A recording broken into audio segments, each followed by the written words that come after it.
everyone, today is Friday, May 15th, and today you'll be taking a Glory Bee quiz. Today's objective, students will be able to demonstrate their knowledge of Glory Bee by taking an assessment, and your DOL is a Glory Bee quiz. I've been reading Glory Bee in my videos for about 2 weeks now, so hopefully you've been watching every day so you get an A on this quiz. If not, you need to go back 2 weeks worth of videos and watch them all. That's why it is so important to keep up with my videos. You never know when there will be a quiz. Before taking the quiz, I am going to do a quick mini lesson. You will not have to complete independent work for this mini lesson. Your only reading work today is the quiz. Today I will be identifying internal and external conflicts for one of our characters. So like I said, I'm doing a mini lesson, but your independent work is only the quiz. And you must take it or I'll be contacting parents this afternoon. Yesterday we learned how to determine when a secondary character is teaching the main character a lesson. Today I want to teach you how to identify a character's internal and external conflicts and realize how a two-sided problem impacts the character's actions. Here are the steps that we can use. Step 1. Read the passage or an excerpt and think about the main problem.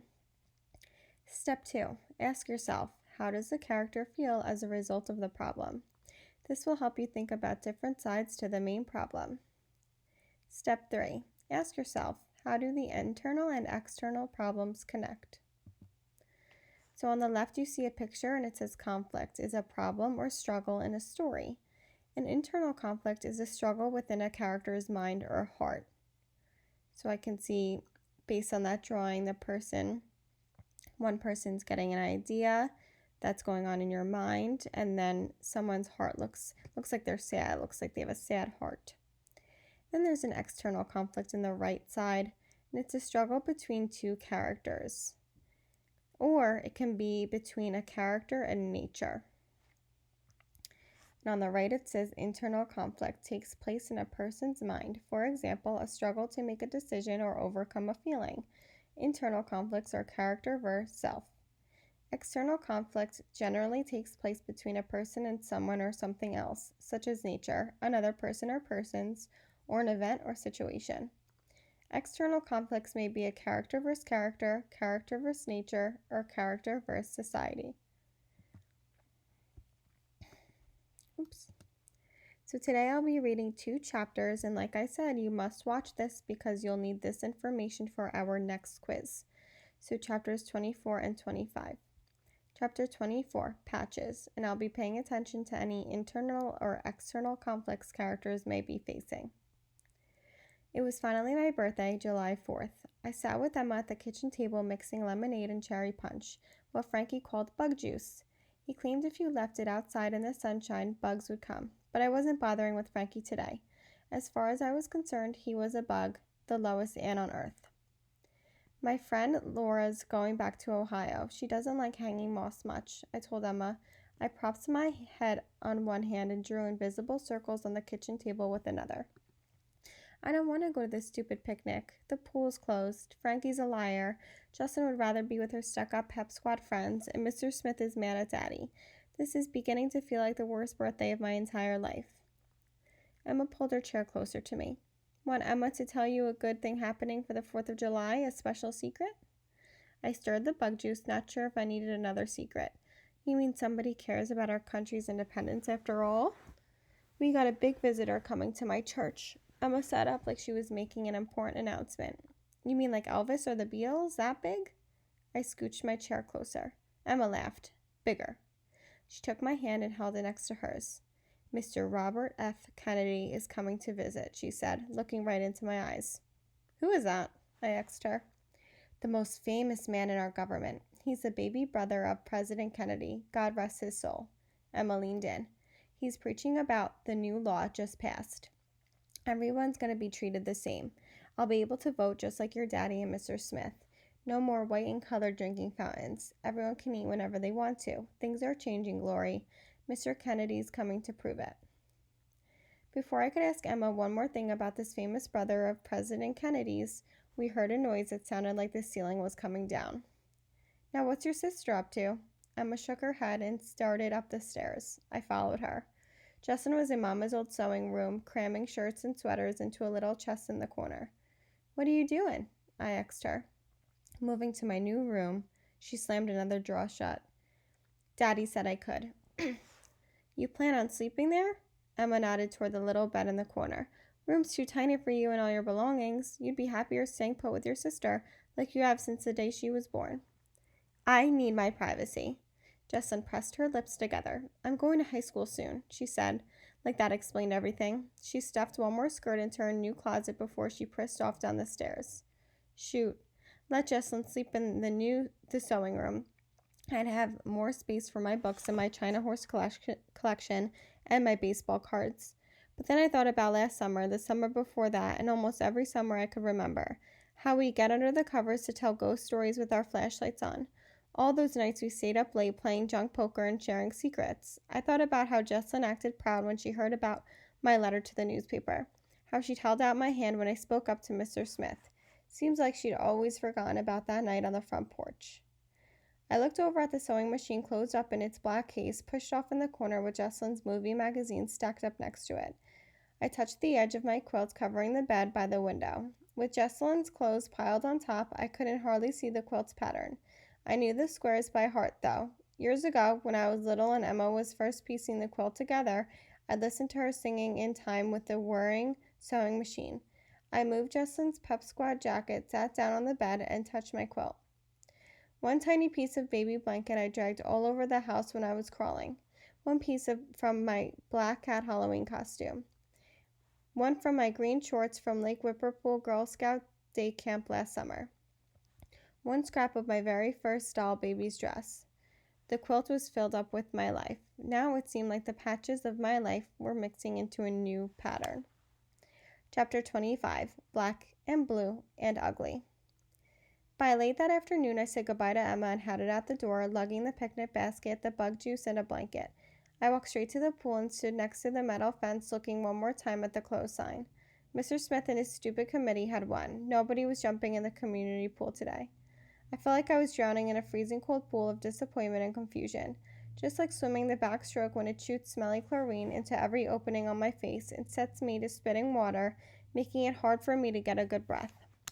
Outside the gate, a clown tied balloons to baby strollers. A boy riding a bike decorated with red, white, and blue streamers wheeled by. Almost knocked me down. From over on the library lawn, drums and trumpets tuned up for the parade. Dottie Ann Morgan, the Hanging Moss High School homecoming queen, waved from the back of a red convertible, wearing a tiara over her beehive hairdo. I didn't wave back. She kept smiling, but she was scratching at the place where her roughly dressed poof skirt must have been itching the daylights out of her. Some little kid dropped his cotton candy in the dirt and started bawling for his mama. A bee buzzed around my head and finally landed in my juice pitcher. At least he had a pool to swim in. My bug juice suited him fine. I dropped my blanket on the ground and slumped down on it. I looked for Laura. Miss Boom was the first to spot me. Hello, Glory. You picked a perfect place, not too far from the library, not too close to the bandstand.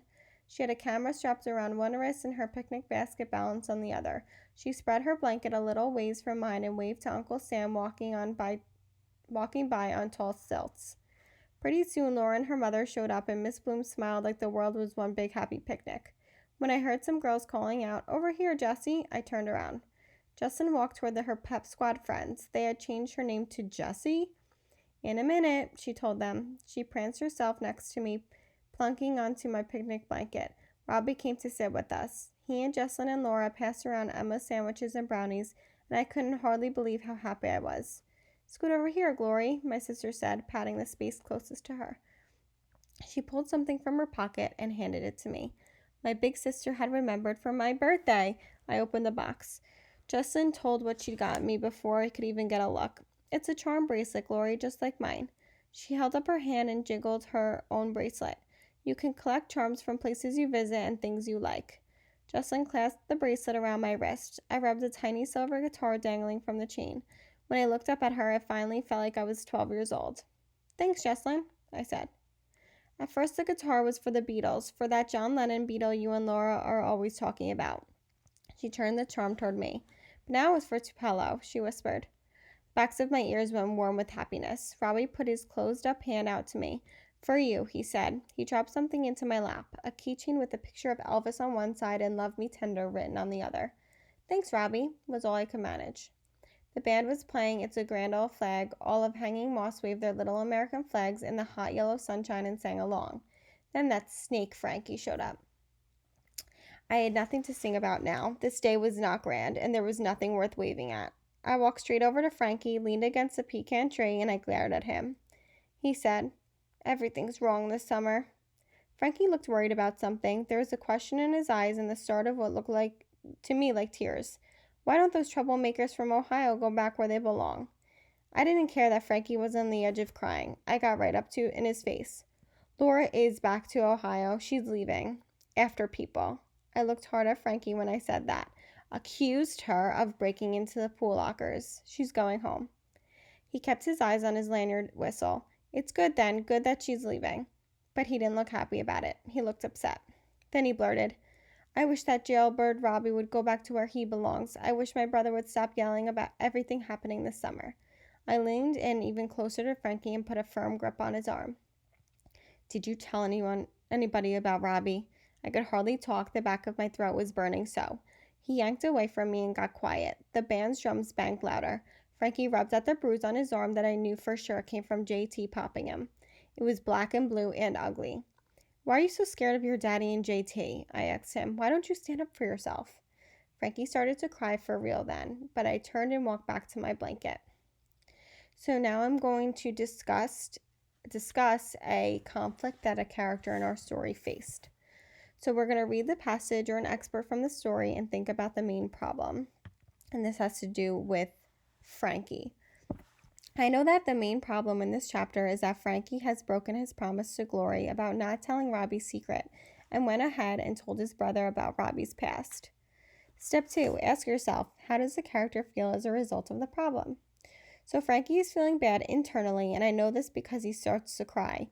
And he also feels bad externally because he has black and blue marks from his brother beating on him because he's mad about all of the changes happening in Hanging Moss.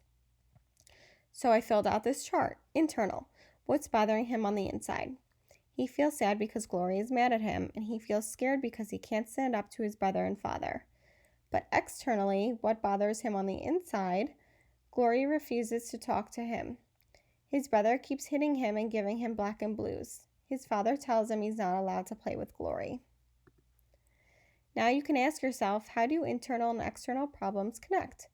The internal and external problems connect because Frankie is being isolated from his friend and terrorized by his brother's physical abuse. This makes Frankie break down and cry. So today, your independent work, you do not have to identify any conflicts. Today, your only work is to complete the Glory Be quiz in full complete sentences.